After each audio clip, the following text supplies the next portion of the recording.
یاد لازم خوبی نه؟ خوبی؟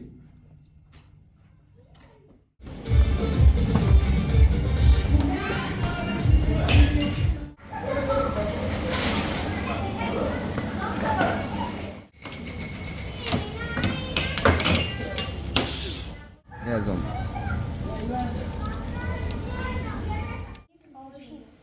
خب شرمنده خودش کرده و غذایش آماده و تهیه. سلامی مجدد خدمت همه دوستان. امیدوارم حالتون خوب باشه و هیچ گونه مشکلی داخل زندگی نداشته باشید. امروز روز جمعه هستش و چه دارم این ویدیو رو ضبط میکنم و واقعا حوصله‌ام سر رفته. این خاطر همین میخوام برم ابوالفضل و نیما رو بیارم داخل شهر کودک، جایی که خواهرزادم آوردن بازی میشه، چون اونا هم بتونن بازی کنن و اوقات خوشی رو با هم سپری کنیم. و یک چیزی رو دیروز من یادم رفت بگم در مورد دادگاه و احضاری که واسه تخریب خونه ها واسه من اومده بود، که حتما در بین ویدیوها به اون اشاره میکنم یا همین که در پایان ویدیو در بخش پرسش و پاسخ به این مبحث میپردازیم. کماکان دوستتون دارم و ممنون میشم تا پایان ویدیو با من همراه باشید. یاد لازم خوبی نه؟ خوبی؟ چته؟ یه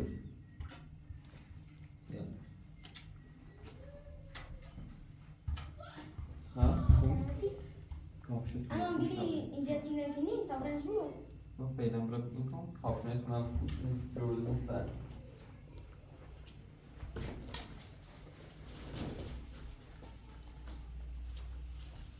بفوش بیا تا بفوش دونی؟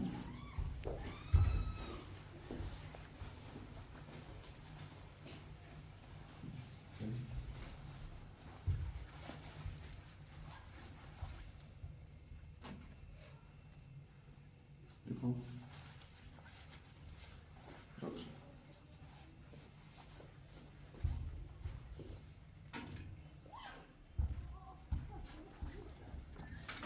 الان چند سال بود؟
Baby, vem tá branco isso.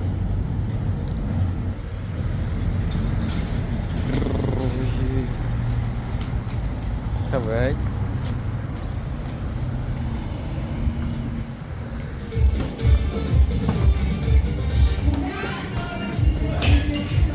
Nie ma بلد نیستی. بلدی مش بزن مش.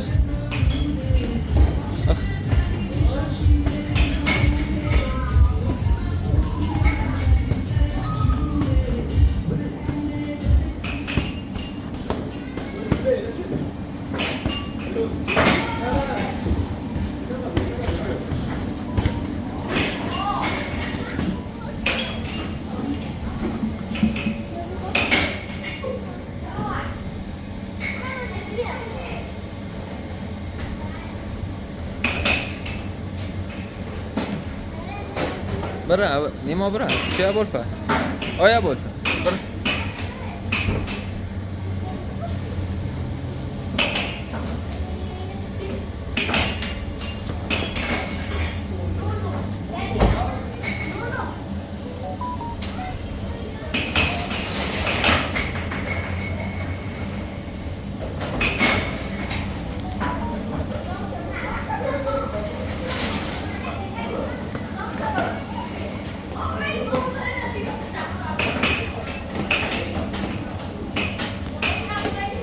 یواش یواش یواش یواش یواش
آگه اینو خونه فیلم هستم یا نیستم؟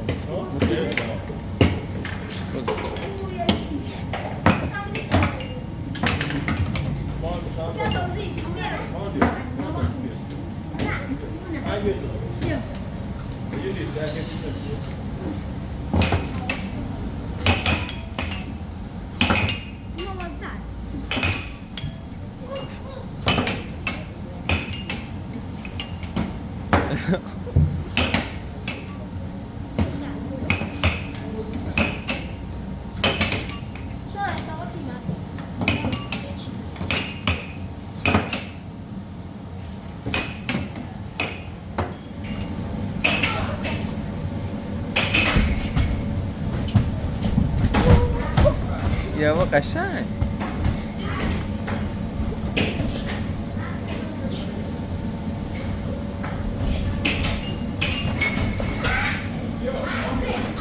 سه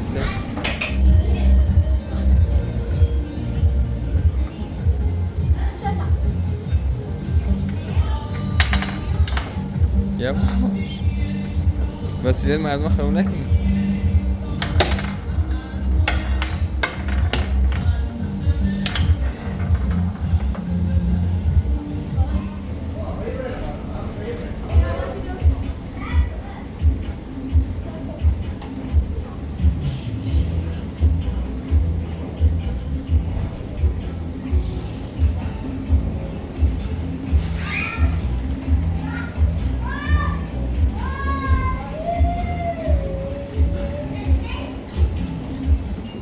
از اون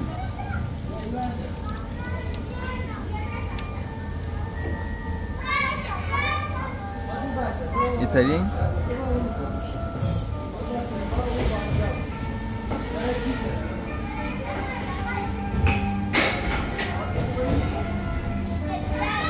باشه نیما خوبی؟ ابوالفضل خوبی؟ وای یخ زی بره.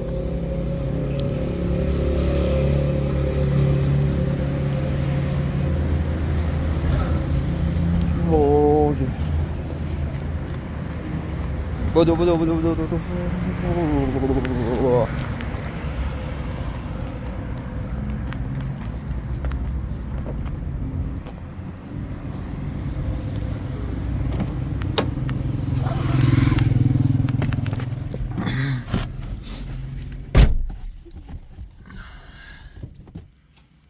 چیزی نیو میخونم. امتحان داری؟ چه درسی؟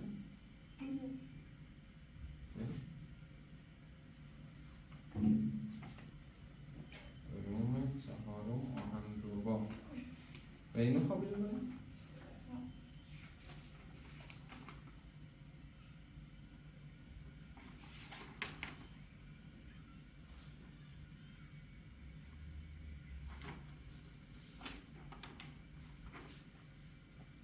ودهای آهنربا چه تأثیری داره؟ چه تأثیری شکل نیم؟ تموم نشده؟ ودهای آهنربا را چگونه نامگذاری می‌کنند اگر تشت آبی فریزی از قطب چه استفاده هایی می‌شوند؟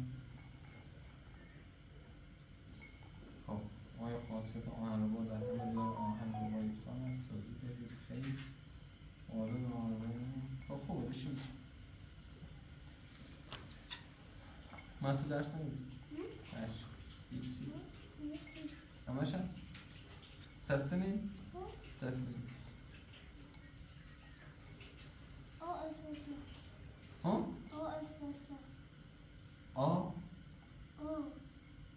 آ؟ یا؟ و استثناء سنده؟ آی استثناء یا او؟ یا تمرد سنه؟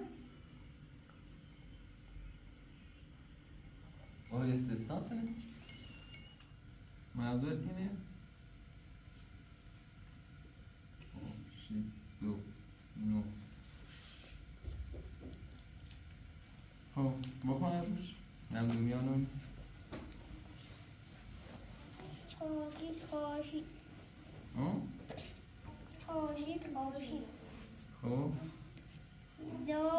دو نوت خب دو آفرین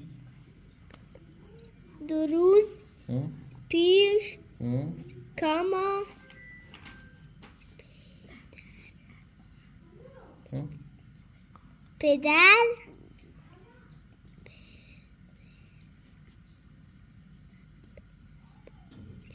پدر بزرگ آفرین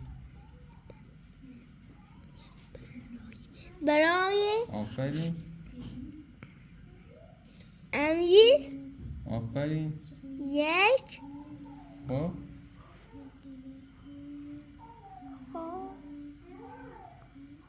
صدا چه شکلی؟ خروس آفرین خروسی و اینا رو زش خب خوش آواز خوش آواز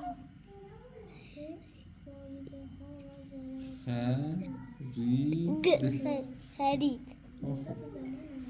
حالا من هر کار کردم دوباره اجازه نداد من برم خونه و حالا گفته باید شام بخوری و بعد از شام رفع زحمت کنی، یعنی از اینجا برم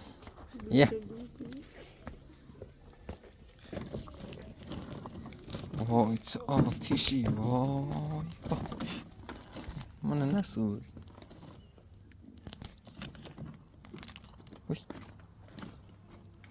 بی میگن آتش.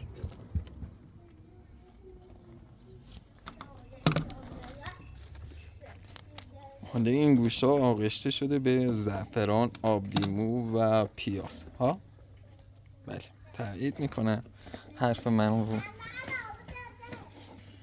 صلی علی صدق.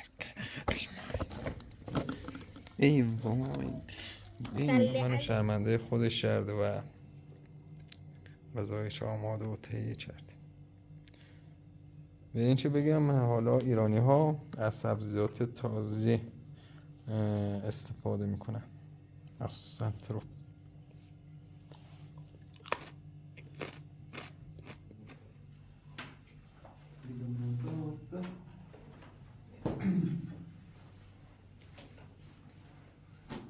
میگه من برعکس همه پشت خنده ها تو باباشو بیا.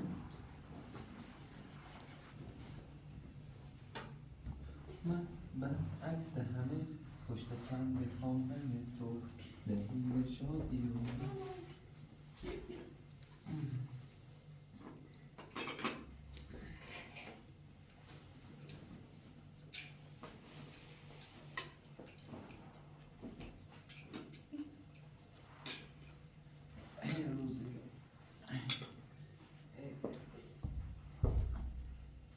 نونی خیلی میشو؟ ها؟ نیهی؟ برو ماشا آدم تبریز است ماس ورگی نیستی که ماسی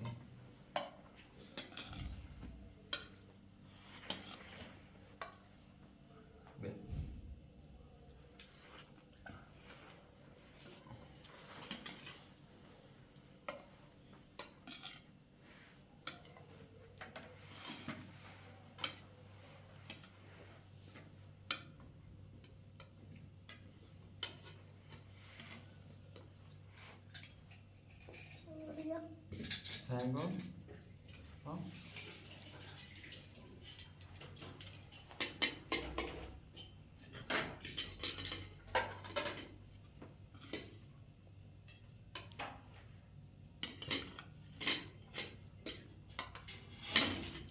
خیلی بازو دارم ها؟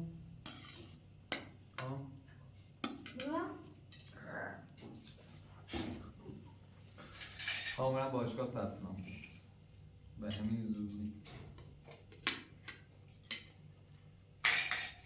یا خدا پیچید عجیب بود نبود زدی بود. سلامی مجدد خدمت همه دوستان، امیدوارم تا این موقع اوقات خوشی رو سپری کرده باشیم.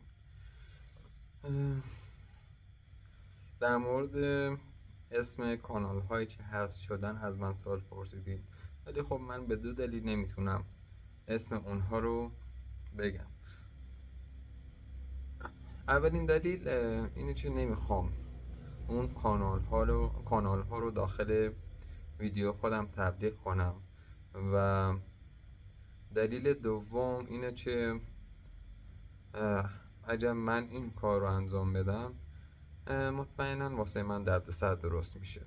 ولی خب داخل کامنت ها چند نفری به اون کانال ها اشاره کردن داخل ویدیوی دیروز و میتونین بر اساس اونها اون کانال ها رو شناسایی کنید. و این کانال ها درست از دسترس خارج شدن، ولی صاحب و بازیگران اون کانال ها در اسرع وقت یک کانال دیگه رو ایجاد میکنن و شاید کمتر از 1 روز یا 2 روز به حد نصاب میرسن و مثل گذشته ویدیوهای قبلی در کانالی که داشتن بازدید پیدا میکنن. دوست عزیزی نوشته بود تو حسودی میکنیم برای کانال دیگران و به خاطر همین داری این گونه ویدیوها رو میسازی. دوست عزیز، اگه من واقعا حسودی میکردم به خاطر بازدیدها، خودم داخل همین کانال سناریو و فیلمنامه‌ای رو مینوشتم که بتونم با استفاده از اون بازدید بسیار بالایی رو کسب کنم. ولی خب همونطور که قبلا گفتم، من یک معلمم، وظیفم آموزش دادن و اینکه به دیگران یاد بدم، مخصوصا به دانش آموزان یاد بدم راستگو و درستکار باشن. به خاطر همین نمیتونم به شما بینندگان عزیز که الان شد این جزئی از خانواده‌ام دروغی بگم، حتی اگر بازدیدی کسب نکنم. و همونطور هم که میدونین من واقعا شاید در این ماه اخیر 10 روز بیشتر نتونستم فیلمی آپلود کنم. پس من واقعا حسودی نمی کنم و تنها دلیل من این است که میخوام با فرهنگ و ایران و ایرانی آشنا بشید و ایران رو همانطوری که هست بشناسید، نه اونطوری که سایر افراد دارم به شما نشون میدم.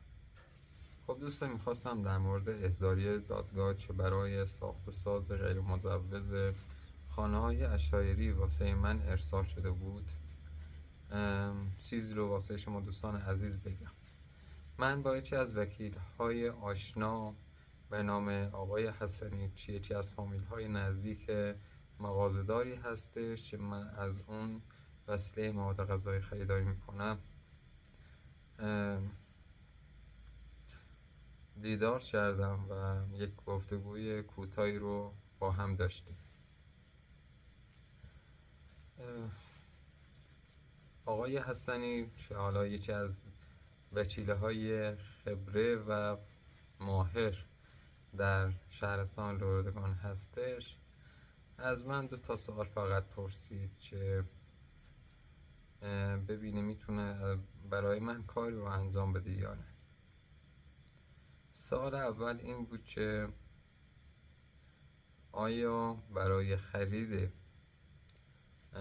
مساله ساختمان فاکتور خریداری کردی و اگر خریداری کردی فاکتورها به نام چه کسی ثبت شدن؟ که حالا من پاسخ دادم که برای واسه خرید مساله فاکتور گرفتیم و اینکه فاکتورها متاسفانه به نام خودم ثبت شدن، چون از کارت اعتباری و بانکی خودم خریداری شدن. و سوال دوم این بود که سند خونه به نام چه کسی هستش و آیا اصلا اون خونه سند رسمی دارد یا نه. و من هم بهش گفتم، پاسخ دادم تا جایی که من میدونم اون خونه سندی نداره و حتی خودم با چشمای خودم سند زمینی رو ندیدم، ولی شخصی به نام ارسلان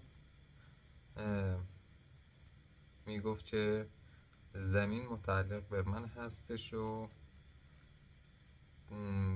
حتی مدارک لازم رو هم دارم. ولی خب من شاید مدارک واقعی باشن ولی مجوز ساخت و ساز داخل اون مدارک وجودی نداشته باشه و خونه در اصل به نام سالم نیست و اگر بخوایم مالک اصلی خونه رو نام ببریم شاید ارسلان مالک اصلی خونه هست، چون تا جایی که من مطلع هستم فعلا سند زمین به نام ساله ثبت نشده. از این رو حالا وکیل هم گفته متاسفانه فعلا اوضاع و چیزهایی که گفتی به ضرر تو هستش و اگر فاکتورهای خرید به نامتون نبود راحت میشد از این پرونده تبرئه بشی.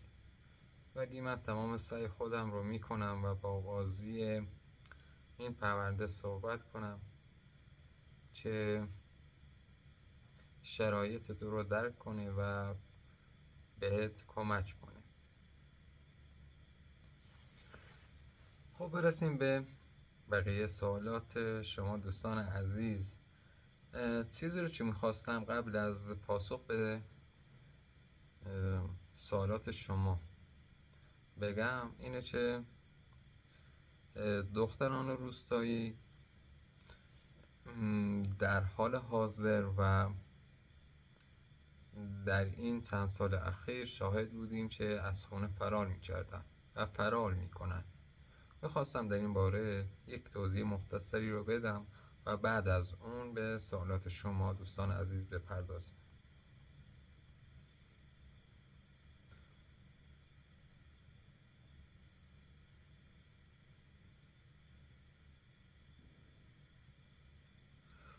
چرا دختران روستایی از خانه فرار میکنند؟ خب چندین دلیل داره که به ترتیب اینها رو واسه شما دوستان عزیز میگم. ازدواج اجباری اولین دلیل فرار دختران هستش. دخترانی که بدون رضایتشان مجبور به ازدواج میشوند گاهی تنها راه نجات را فرار میبینند. تصور کنید یک دختر 14 ساله مجبور شود با مردی که 2 برابر سن او را دارد ازدواج کند. و دلیل بعدی خشونت خانگی هستش. برخی از این دختران قربانی خشونت فیزیکی و روحی در خانه هستند. وقتی دیگر امیدی به تغییر ندارند فرار را انتخاب می‌کنند. دلیل بعدی محرومیت از تحصیل و آزادی هست. در بعضی مناطق تحصیل برای دختران یک امتیاز نیست، بلکه یک گزینه غیر ضروری محسوب می شود. دخترانی که می خواهند درس بخوانند اما با مخالفت خانواده روبرو می شوند. گاهی مجبور می شوند خانه را ترک کنند. و دلیل بعدیش فقر و نبود امکانات هستش. فقر شدید و نبود شغل و امکانات باعث می شود برخی دختران تصور کنند که در شهرها زندگی بهتری در انتظارشان هست. خب دوستان، حالا بذارید من یک مثال کوتاه از فرار دختران در منطقه سردشت و لردگون بگم. متاسفانه بر اثر ازدواج اجباری دختران مجبور میشن با کسی که قبلا دوستشون داشتن فرار کنند و به شهرهای دوردست و جاهایی برن که امکان پیدا شدن اونها وجود نداشته باشه. چه بعد از مدتی حالا چند نفر پیدا میشن و واسطه میشن تا اون دختر و پسر به منطقه برگردن و با هم یک زندگی مشترکی رو شروع کنن. تعدادی از این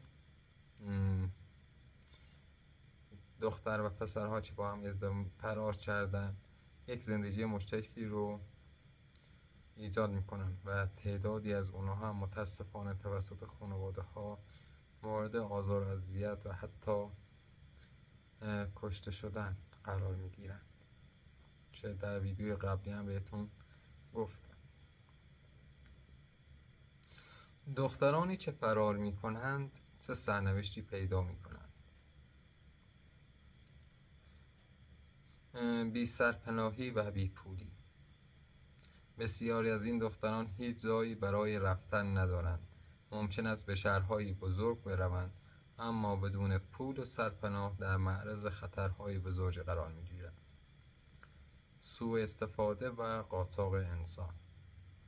برخی از این دختران در دام افراد سودجو می‌افتند که به آنها وعده کار یا زندگی بهتر می‌دهند، اما در واقع آنها را به دام شبکه‌های قاچاق انسان می‌اندازند. سرنوشت نامعلوم و بازگشت تلخ. بسیاری از این دختران بعد از مدتی مجبور به بازگشت می‌شوند، اما بازگشت آنها همیشه خوشایند نیست. برخی از خانواده‌ها حتی آنها را به قتل می‌رسانند یا مورد آزار بیشتری قرار می‌دهند. حالا چگونه می‌توان از این فرارها جلوگیری کرد؟ آموزش و آگاهی سازی. آموزش دختران و خانواده ها می توانند نقش مهمی در جلوگیری از این اتفاق داشته باشند. اگر خانواده ها آگاه شوند شاید مجبور نباشند دخترانشان را به زور وادار به پذیرش شرایط سخت کنند. اصلاح قوانین سختگیرانه‌تر علیه ازدواج اجباری و خشونت خانوادگی می تواند به دلیل کاهش این بحران کمک کند. حمایت اجتماعی و اقتصادی، ایجاد شغل، فراهم کردن امکانات تحصیلی و حمایت زنان می توانند دختران را از فرار بی هدف نجات دهد. حتما سوال پیش میاد واسهتون که سن قانونی ازدواج دختران در ایران چند ساله هست؟ متاسفانه حداقل سن ازدواج قانونی در ایران برای دختران 13 سال هستش و واقعا یک سن بسیار کوچکی و کمی هست و دخترانی که درگیر مشکلات و تحصیلات و زندگی روزانه خود هستند یکباره با ازدواج مواجه میشن و این باعث دگرگونی هویت و ایجاد افسردگی در اون دختر میشه و تمام رویاهای اون دختر در طول چند شب از بین میره.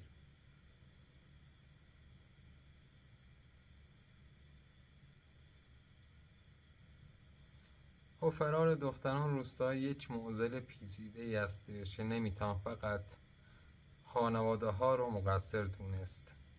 مشکلات اقتصادی، فرهنگی و اجتماعی همگی در این بحران نقش دارند. ولی آیا میتوان برای دختران امیدی ساخت یا نه؟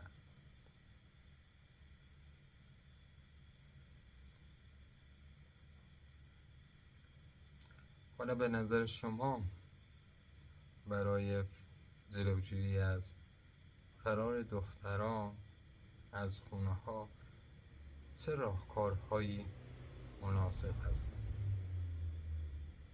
به نظر من درک و همدردی با دختران توسط خانواده ها بهترین راهکار برای کاهش این گونه فرارها هستش. اینکه با دخترای خودشون صمیمی باشن و اونها رو درک کنن و به حرفای اونها با تمام وجود گوش بدن راهکار خوبی هستش به نظر خودم. حالا برسیم به سوالات شما. آیا در ایران میتوان با گرفتن اثر انگشت خانه را به شخص دیگری منتقل کرد در صورتی که خود مالک آن را نداند؟ خب این یک مسئله قضایی و اینه که باید یک وکیل به این سوال جواب بده و من واقعا تخصص کافی برای جواب دادن به این سوال رو ندارم. بالاخره اسمت شوگار هست یا امران؟ خب اسم کانال شوگار به معنی همانند زیبایی شب مهتابی هستش و اسم خودم هم امران هست. آیا منطقه‌ای که شما در آن زندگی میکنید به پاکستان نزدیک است؟ خیر، با پاکستان ما فاصله بسیار زیادی رو داریم و اصلا نزدیک نیستیم. لطفاً بگو چه سالی است؟ در کشور قزاقستان اکنون سال 2025 است.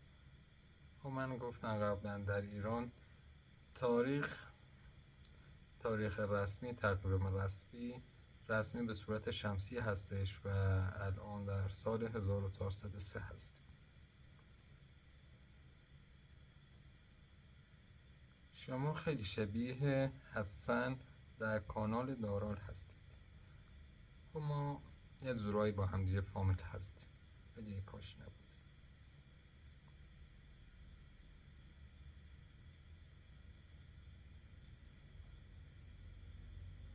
چرا زنها در جرما تانزاچی میتوانند لباس جن میپوشند؟ خب لباس محلی و آداب و رسوم این محله، این منطقه به این شکل هستش که دخترها و زنان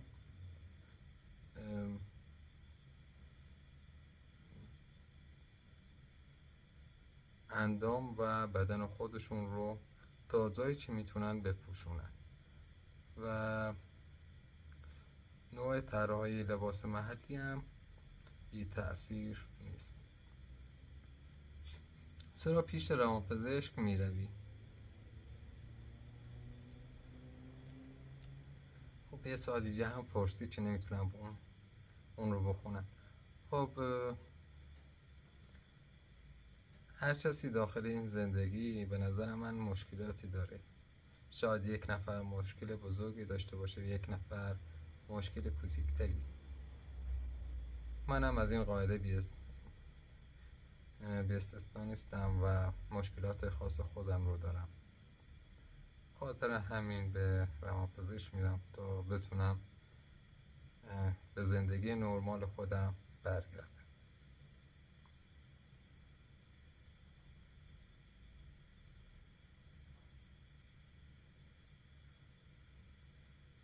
در ایران به خصوص در روستاها فرزندخواندگی از خون دیگران مشکل ساز است. راست میگم اما؟ بله خب مخصوصا در مناطق دورافتاده فرزندخواندگی از خون دیگران مشکل ساز هستش، ولی این به معنی نیست که همه خانواده ها به این صورت عمل کنند و مخالف این کار باشند. برخی از خانواده ها مخالف هستند و سعی میکنن تا جایی که میتونن از خون خودشون صاحب نوه شن و بعضی از مواقع سعی میکنن برای پسر خودشون زن دوم بگیرن.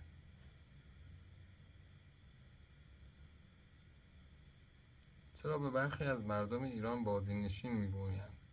آنها در شهرها زندگی میکنن و زنانشان با زنان دیگر لباس میپوشند.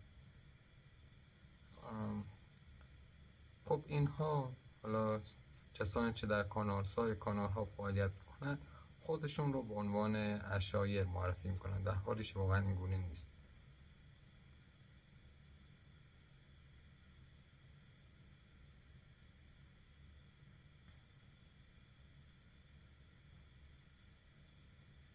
آیا آنها واقعا فوتبال را دوست دارند؟ آیا تیمی از برزیل را میشناسید؟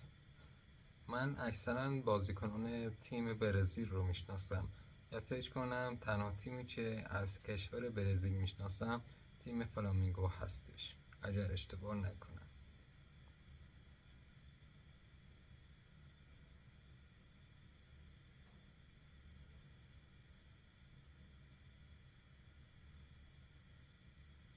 آیا تا به حال به یادگیری زبان انگلیسی فکر کرده اید؟ بله واقعا من چندین بار تصمیم گرفتم زبان انگلیسی رو یاد بگیرم، ولی متاسفانه وقت کافی برای یادگیری زبان انگلیسی رو نداشتم و تصمیم جدی گرفتم که در تابستان و ایام تعطیلی که در ایام نوروز هست تایم مشخصی رو برای یادگیری زبان انگلیسی اختصاص بدم. دوستان واقعا من شرمنده هستم و معذرت میخوام خدمت تمام بینندگان مسلمانی که الان دارن این ویدیو رو میبینن. باید اولی ویدیو این رو میگفتم ولی خب کلا فراموش کردم. فرا رسیدن ماه مبارک رمضان رو به همه شما مسلمانان عزیز تبریک میگم.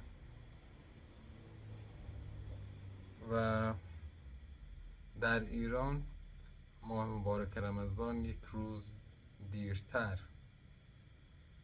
فرا میرسه.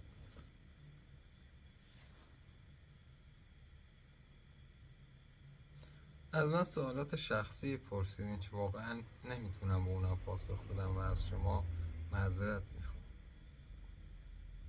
بچه ها در مدرسه زبانهای خارجی میخوانند. تا مقطع ابتدایی هیچ زبان خارجی رو یاد نمیگیرن و در مدرسه تدریس نمیشه، ولی در مقطع راهنمایی و دبیرستان زبان عربی و زبان انگلیسی تدریس میشه.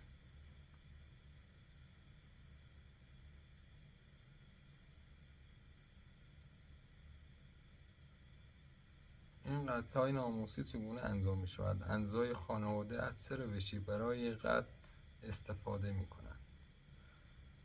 خب معمولا این قطعها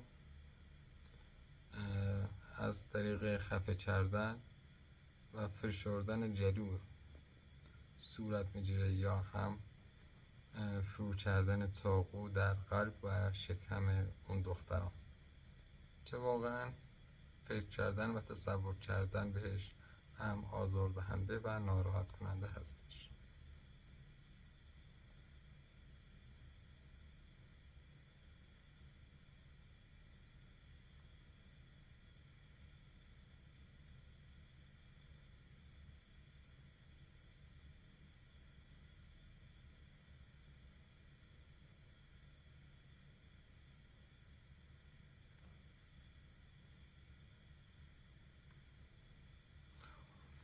خب دوستان، امیدوارم تا این موقع، یعنی هر کجای جهان هستید، یک زندگی شاد، موفق، پیروز و پربرکتی رو داشته باشید.